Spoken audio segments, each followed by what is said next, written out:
Hi అండి, this is యువ పార్విక channel. కొత్తగా పెళ్ళైన వాళ్ళకి, కొంచెం అన్నం కూడా వండడం రాని వాళ్ళకి ఒక వంటింటి చిట్కా చెప్పనా? అయితే అన్నం ఇలా అవుతుంది కదా, ఇందులో ఉన్న ఎసరంతా గుంజుకుందా గుంజుకోలేదా, లేకపోతే వాటర్ లాగా ఉందా లేదా కనుక్కోవడానికి ఏం చేయాలో ఒకసారి చెప్పనా? వాటర్ ట్యాప్ ఉంటుంది కదా, కొన్ని వాటర్ తీసుకొని ఇక్కడ పోయాలి.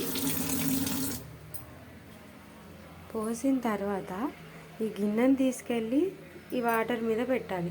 అప్పుడు వేడి మీద ఉన్న గిన్నె చిట్పట్ చిట్పట్ అంటుంది కదా, అలా అంటే మొత్తం ఎసరు గుంజుకున్నట్టు. లేదు అంటే అందులో ఇంకా ఎసరు ఉన్నట్టు. అప్పుడు మనం గ్యాస్ తక్కువ పెట్టుకుంటే సరిపోతుంది. మళ్ళీ తీసి వాటర్ మీద పెట్టండి. అప్పుడు సౌండ్ వస్తే అన్నంలో మొత్తం గంజి గుంజుకుందని అర్థం. నచ్చితే లైక్ చేయండి.